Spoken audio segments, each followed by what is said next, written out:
Hello, viewers out there. Once again, it's time for Sports Orbit. My name is Afa Acho. Salif Usman is also in the studio on today's edition of the program. Salifu, welcome to Sports Orbit once again. Yeah, thank you for having me. On today's edition of the program, we'll begin straight from the under 17, where Nigeria's coach, as coach of Golden Eaglets, Nduka Ugbade, has fired a warning at Burkina Faso ahead of Thursday's quarterfinal at Stade de Nelson Mandela in Algiers.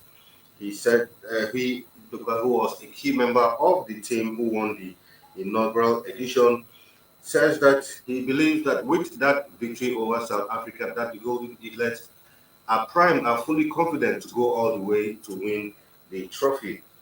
He said these boys have now picked up the confidence they needed following the defeat by Morocco, and they are now looking forward to going all the way here. The victory has restored the boys' confidence. We needed such a win going into the knockout round, and it is our belief that we can handle the pressure. The loss to Morocco was also a good lesson for us. When you're at the championship, you need a winning mentality, but also a match that provides good lessons along the way. Both factors make for a very strong and ready squad. Of course, Nigeria will take on Burkina Faso on Thursday in one of the quarterfinal match in Algeria. So for Nduka Ugbade beginning to fall into the path of, at least not the first time, of most Nigerian coaches. We saw that happen even during the women's under 17 World Cup, where the Flamingos haven't won first two matches already. They were dreaming of the title already, but we all know what happened when they got to the quarterfinal, where it mattered most how they felt like a part of that. And here, Luka already sounding very confident.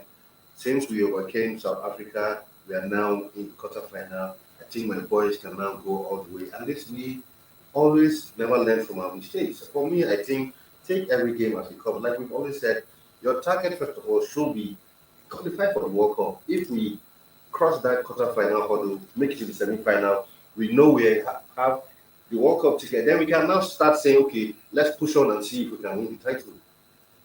Yeah, but thank you. You are obviously correct. But it is good to sound confidence. Yeah. And just like say, when even though you are sound confident, it's a marathon race. You should look at step by step. When you finish step one, then you now go to the step two. Step two, just like rightly said, just like every professional coach I normally say, an event like this in the championship, but then you take a match one by one and you go the step by one. Yes, it is good that they started well, winning their first match against the champion, then drop against the Morocco, and then pick up. And then the South Africa, even though it was a very tough match, for those who watched the match, you know how it was.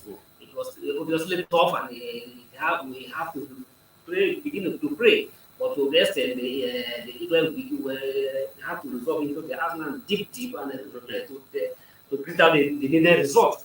But just like you said, quite like greed, it is good. Let us calm down and let it take step by step. Yet we are qualified for the foreign knockout stage, just like we discussed yesterday. The next first step now, and what is ultimate, and to me, which is the ultimate, and what everybody is praying for, is to win the next match against the Burkina Faso and possibly pick the World Cup ticket first, which is the ultimate target. First, after I pick the World Cup ticket, we'll not only well, just like you say, yes, we have achieved it. Okay, boys, can we just push further? Probably we can get the title to be a good one.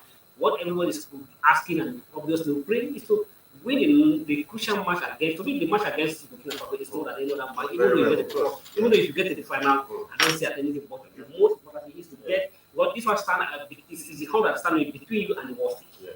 You need to get past Burkina Faso, get to the World Cup, and if you don't get past Burkina Faso, you return back home, which is not which is not everybody desire to see that happen. So because one has to take it step by step. Yet it's good that you have picked and you believe that your boss has picked well against South Africa, but let's focus on the match against the Burkina Faso and talk less about the title.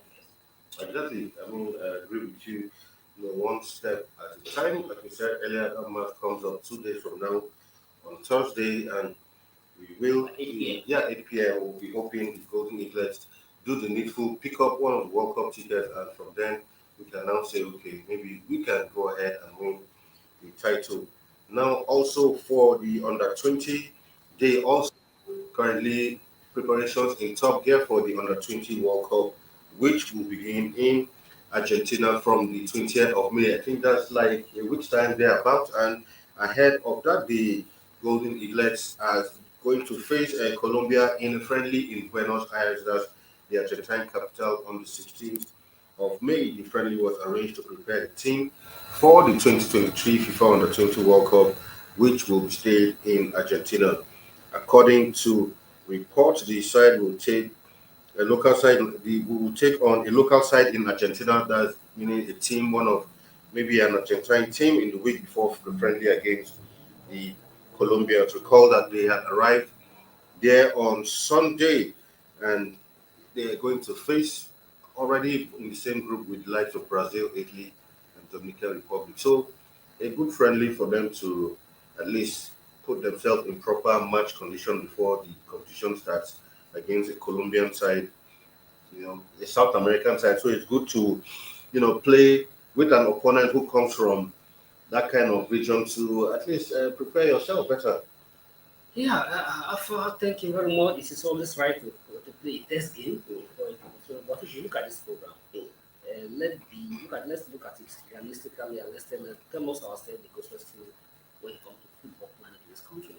If you look at the program or this friendly line up, it clearly shows that we are not prepared for this competition.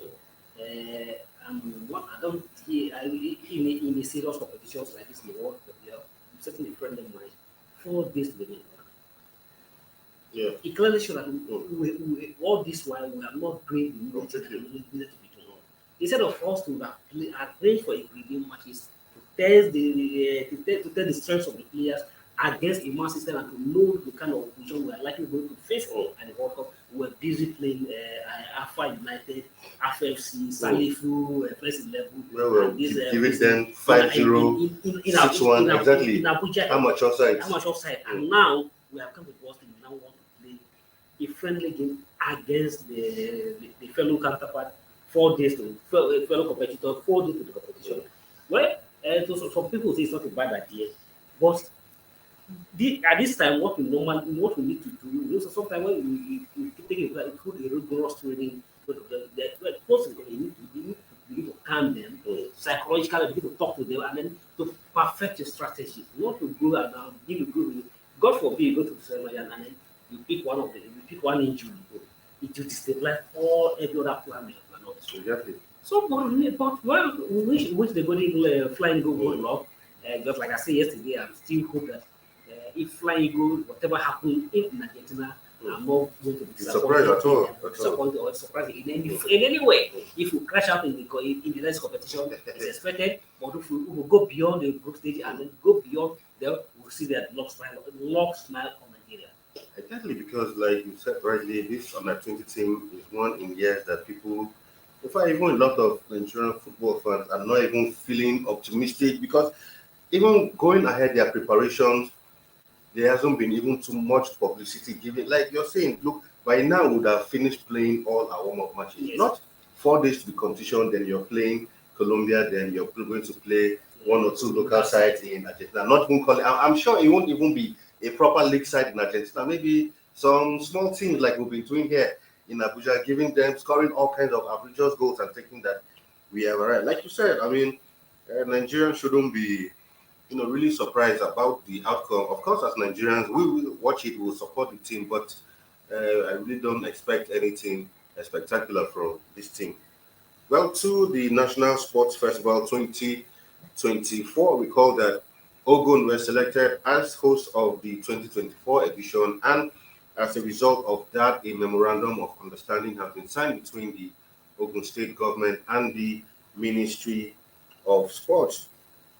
Reacting after signing the MOU at the governor's office in Abeokuta, the Abiodun updated Sports Minister Sunday Dare that Ogun is noted for recording many firsts and hosting of the competition will not be an exception. I mean, according to him, he said he heard that the Edo and Delta editions were fantastic ones, but he's assuring the minister and Nigerians that they are going to put up the best national sports festival we have seen in a long time. So, well, tell people what do you make of this?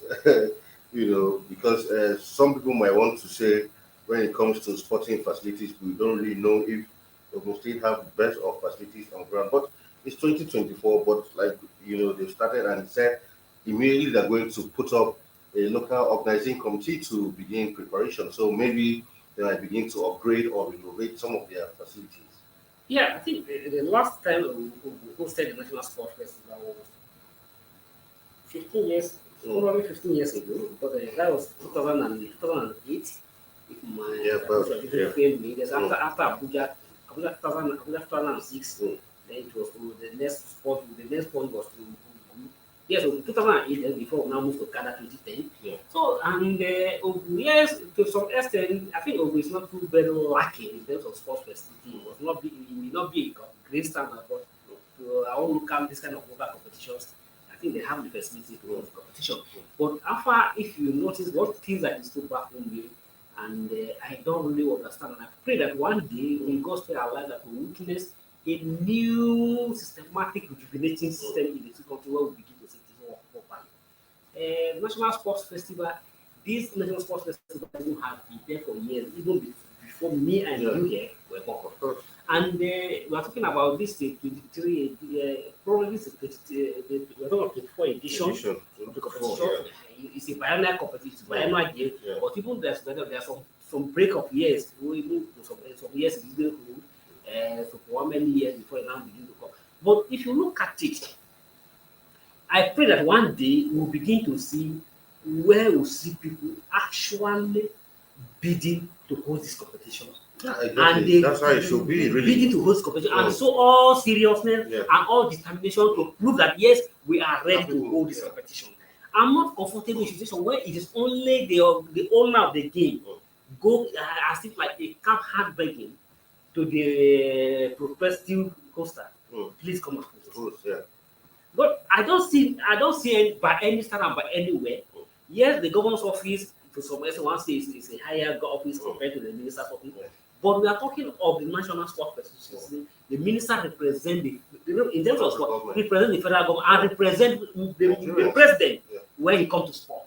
So when the ministers we are carrying the file, going to the governor's office to beg, God, we were going to understand that Ogu bidded to host, and your host was granted. So I started to do the follow-up and do the next thing. In 20, Edo hosted in 2020. So in 2018, even before the COVID coming, before this coming, in 2019, immediately after the 2018 edition of the National Sports Festival that hosted in Abuja, after the 2012, that was 2012, after the River edition, where the National Sports Festival couldn't hold for almost 6 years, when it was awarded to Cross River. And Cross River delayed, they couldn't hold it until the former Minister of Peter Sponsor Mondalo have to rescue it from Cross River and they put all the necessary pressure to ensure that the game get it back and hosted it in 2018 in Abuja. Even after the hosting of the 2018 Abuja, once the governor of Edo State, Sobasi, was present in the final, and the hosting flag of the nation was handed over to him. So within immediately, the governors, 4 weeks later, the governor Basiki and his cabinet, what I mean by his cabinet, his deputies and all the commissioners, those are the commanders, move at the minister's office at the National Stadium to sign a memorandum of understanding. It was the governors and his team that come to Abuja to come and sign. It clearly showed that yes, the Edo State government are willing and are ready to hold the commission. And towards everything, you see all the programs and everything that the Edo State government do to ensure that game was a defeat. And to us, everybody give kudos to what the Edo State. Although at the end of the day, there was a clash that almost ensued between them and the federal government due to some pledge and some commitment. But you can't hold the way that Edo State give their best to that team. And then what I'm saying, the governors and the state come to Abuja and the minister's office to sign the memorandum of understanding. The last National Sports Festival was held in Delta State last year, December. After this, we're talking of 6 months after that. So the minister after waited to see the governor that didn't come and his team didn't come. He has to say, well, I rather carry him to go and meet him. And that's what I've seen. To me, it clearly show, yes, the governors are pledged their commitment, but it clearly show that they are not really showing any commitment to this game. Because if you have been, it's just a space of 2 years. on top of next year, and we are giving the hosting right since December. By now, after seeing I could have seen some sign and some programs by the state government to make sure that to hold it. And if you go for it in that story, the governors also very soon I'm going to set up the local organizing committee. Yeah. It clears that all this while that's why the hosting was given to them, nothing has been done. Done. I'm afraid if this game will hold next year. Right, we'll see how that pans out. But we'll go on a quick break, and when we come back, Sport Hub continues.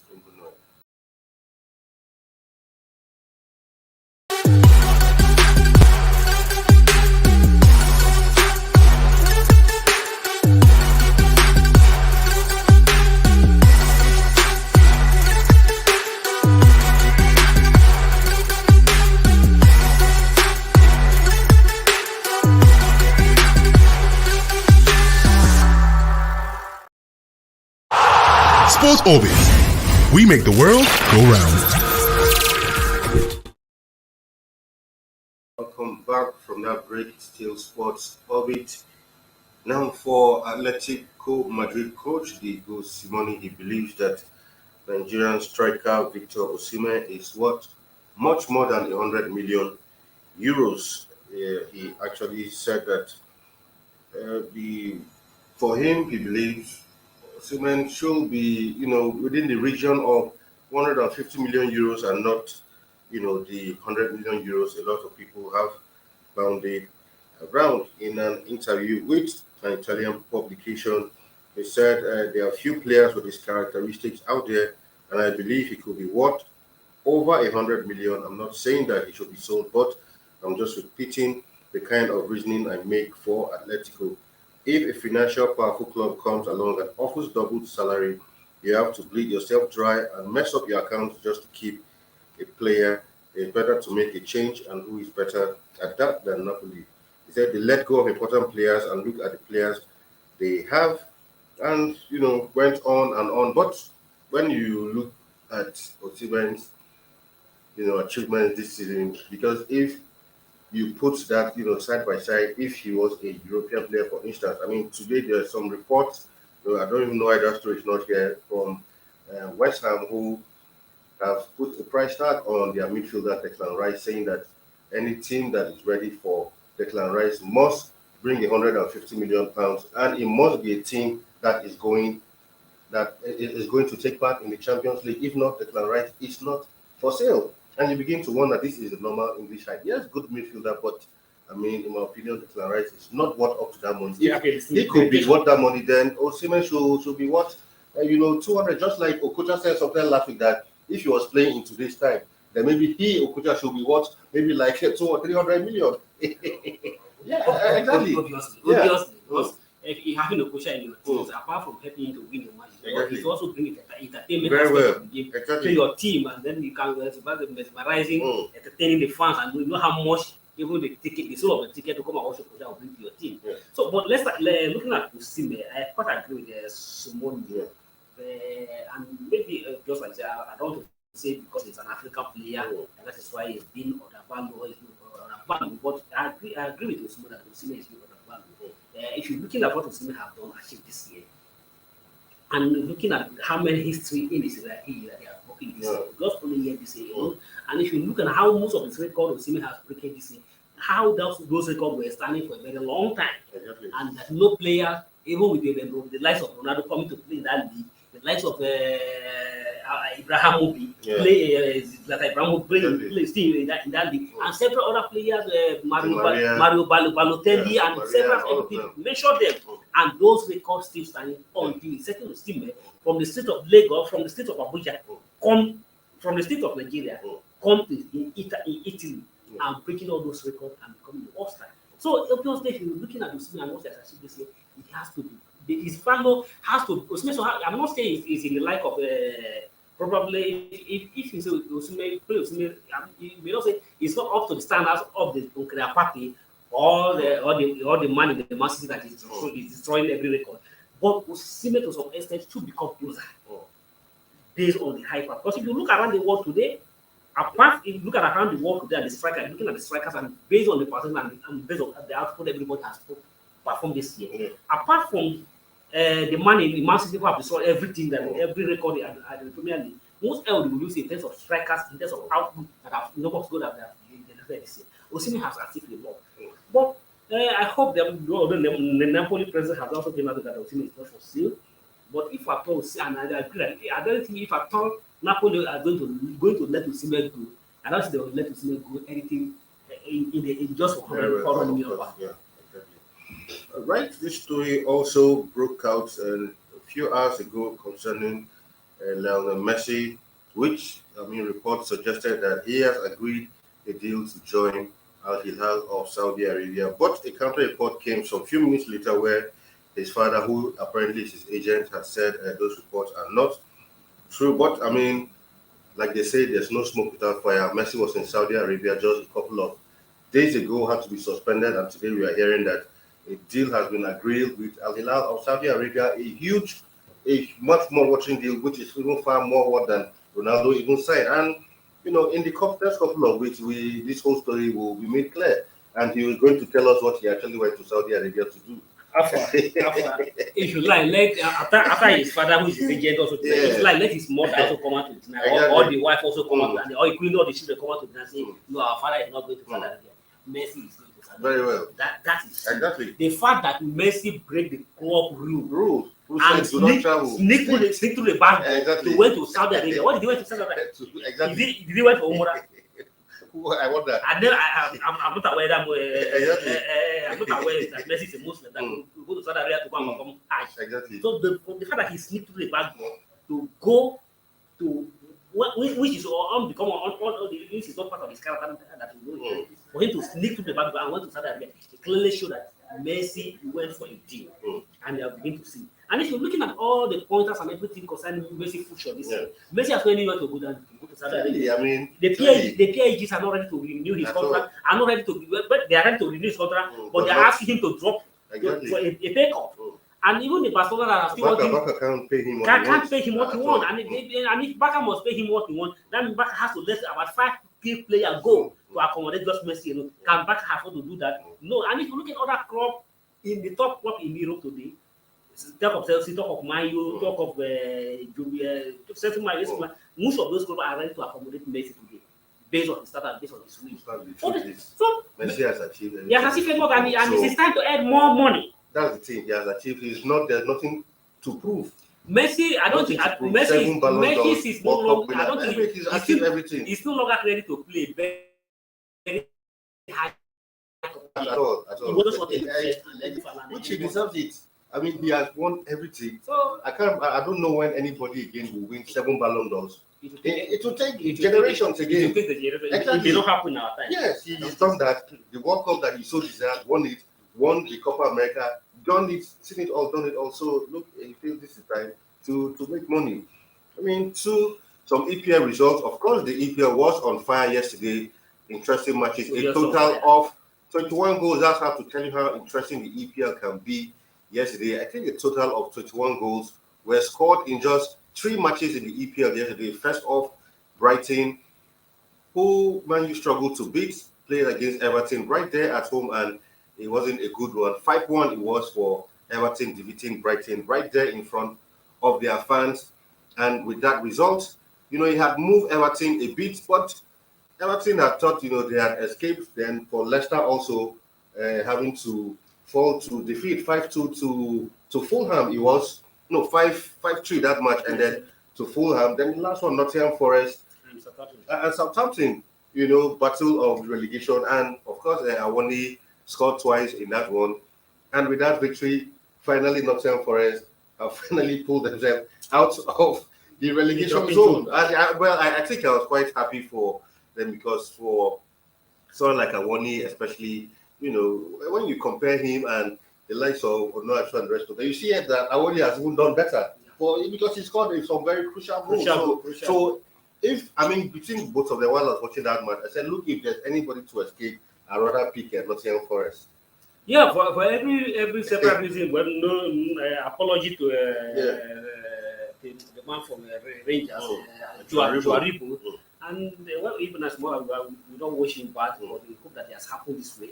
If you look at that, just like you say, if you look at the the Igbo players at the Northern Forest, and at the same time, those are the South African, and based on their contributions to the team so far this year, I think you rather agree that let Northern Forest survive, if not for anything, for the sake of our own, if we have made several contributions this season to the club. If I compare to what the man from Belgium, who just take a straight place, just become an ordinary player, and at the same time, the Dennis who suffer relegation with Watford last season, and then moved to Northern France, and will also go down this season. It will not be good for his career, and we pray that they finally survive. And I'm so happy for Awoni for his contribution. Scored two beautiful goals. Clearly proof himself that he's a star player and he's one of the big players at another club.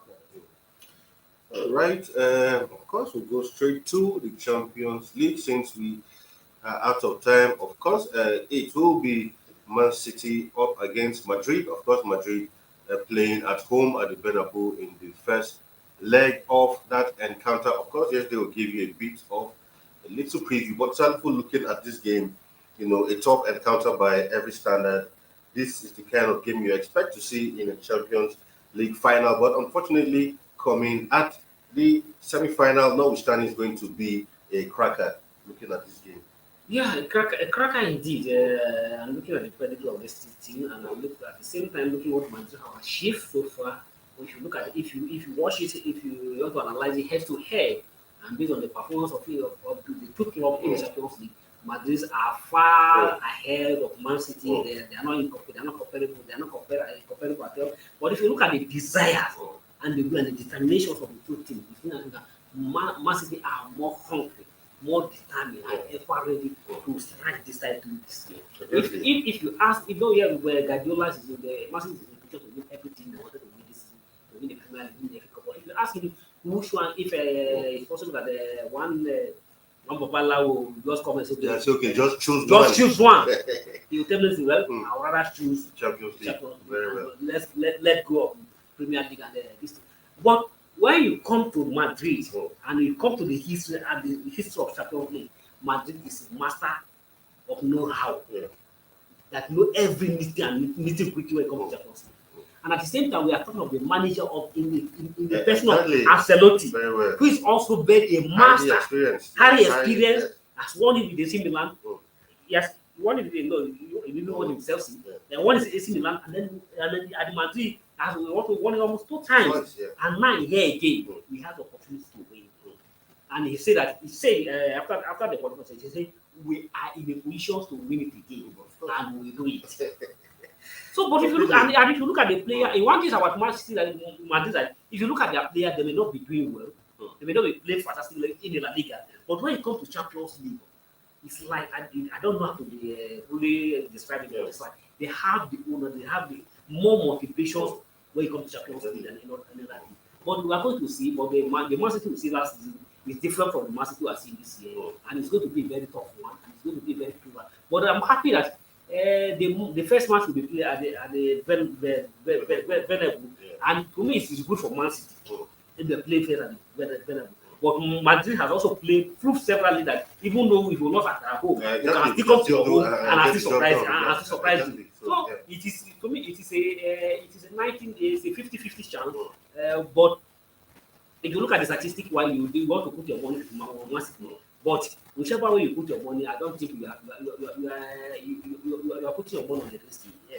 Whichever way you put it, you have a 50 chance of winning something. Right, the match comes up much later, I think 8 p.m. Nigerian time, and we will keep an eye on that. Tomorrow, hopefully, we'll give you a review of this match and other sporting events as they happen. Well, that's our package for today on Sports Orbit. Thank you for being on today's edition. Until come your way tomorrow again, do have a lovely time out there. My name is Afa Cho, and goodbye for now. Thank you for watching. For sponsorship and advert placements, please contact 080-3688-6158. Last Word Leadership Podcast Studio. You have the last word.